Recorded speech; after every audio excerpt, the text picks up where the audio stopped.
Hey everyone, it's Michelle, and I have two explanations of my hair. One, I think I look adorable with my hair in pigtails, although it's getting pretty long, just saying. Second thing is my hair is soaking wet and I'm letting it dry, so I let my hair dry naturally, yes. But today's video, I just want to talk about, we're in that slump between Thanksgiving just ended and Christmas hasn't happened yet. And so we're not ready for all of the Christmas videos where it'll be getting ready for Christmas and being around family and all of that and how to deal and how to cope. And I feel that it's necessary just to make a video to keep encouraging you all to, I wanted to say y'all, but yeah. I wanted to make a video so that y'all could um, could kind of find hope and just keep fighting if you're going through a tough time, because I know I have been talking to a few of my subscribers, and things get hard, and I know they have been hard for me recently, and I want to just let you know that there is hope. And I think that it's vital to remember in this time that between seasons that we often get caught up in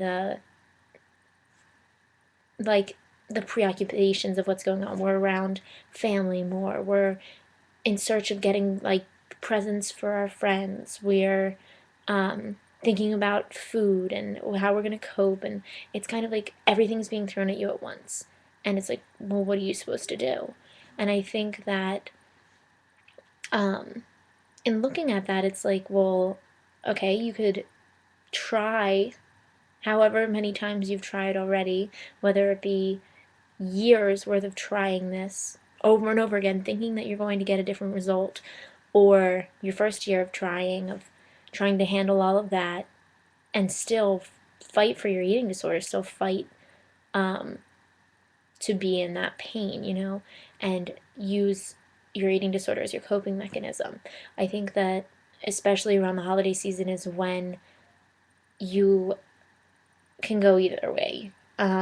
I know there have been Christmases where I was restricting everything, but then there have been other Christmases where everything was a binge, and it just ended in over exercising and a slew of other things that wasn't healthy. And I think that it's just important to know that we're not at the holidays yet, and that there's plenty of time, and it's okay if you're feeling nervous for them.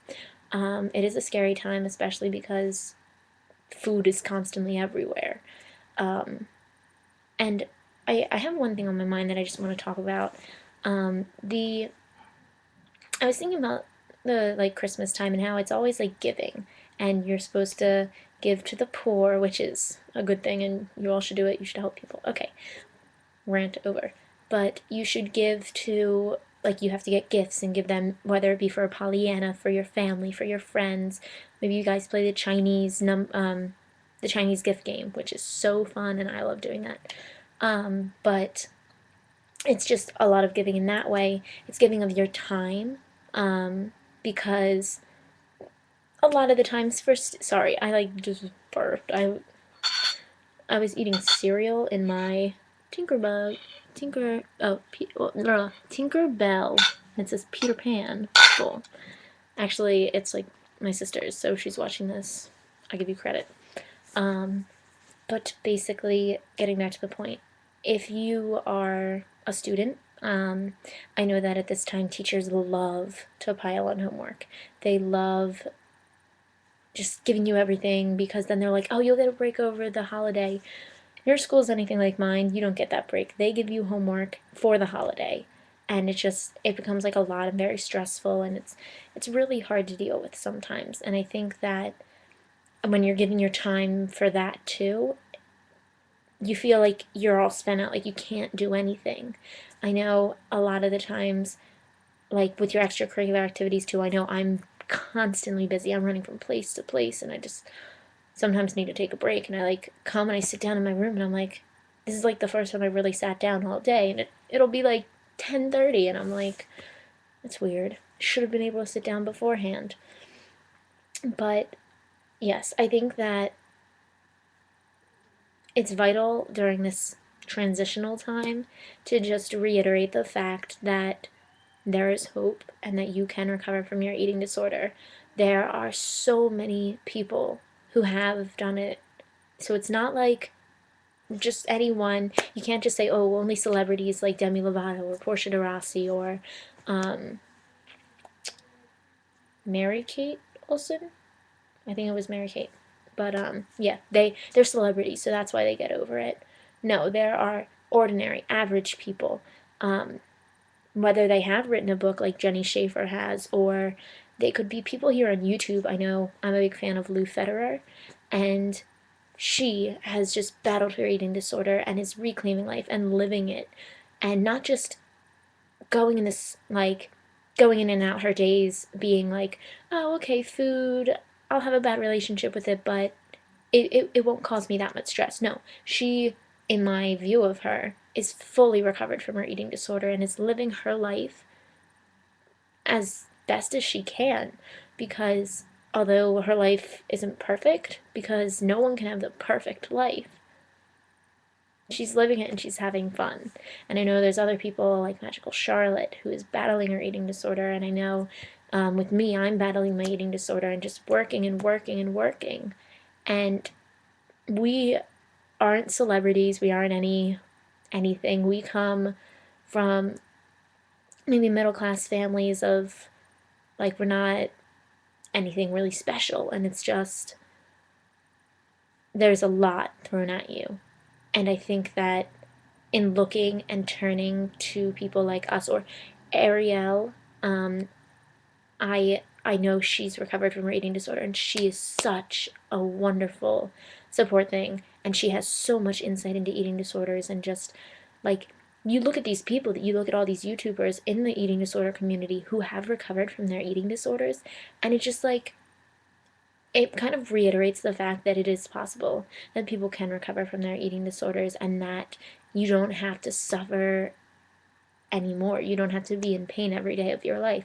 There can be a time, and it's supposed to be, that you can go through a day and no, even if you know the number on the scale, it just has no effect on you. It's just another aspect of your day. It's as if the wind blowing by hit you on the right cheek rather than the left. And it's just something that happened. It's not the wind that knocks you down.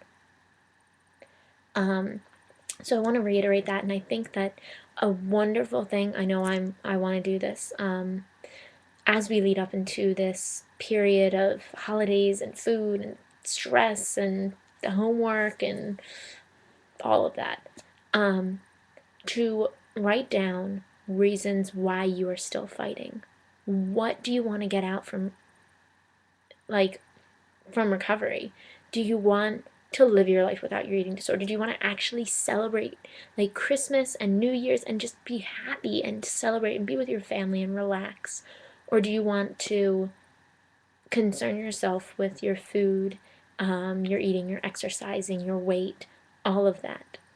I think that as as we move into this season, I really think it's vital that we write down why we're still fighting and what's keeping us holding on, whether it be you really care about your parents and you don't want them to see that you're in pain, or you want to do it for yourself, you want to get yourself out of this hell and move past it, or if you are doing it for whoever, maybe your best friend died of anorexia, just keep that in mind. And I also encourage all of you, I am going to make a challenge, that I am going to post the questions below, but I'm going to do it too. It's a daily thing for every day of the Christmas season, which I guess I'm just counting all of December as the Christmas season, but questions to ask yourself, things to do, aspects to look at your life, and just work with them and see how awesome you are as a person, and how you can take that awesomeness and attribute it to your own life, and that you don't need to think, oh, okay, I'm sorry, I have a feather, if you guys can see that. Last night when I was at therapy, I, like, you know those little kid things that they wrap around? Yeah, I had a little kid scarf, so that is that. Yes. Keep fighting.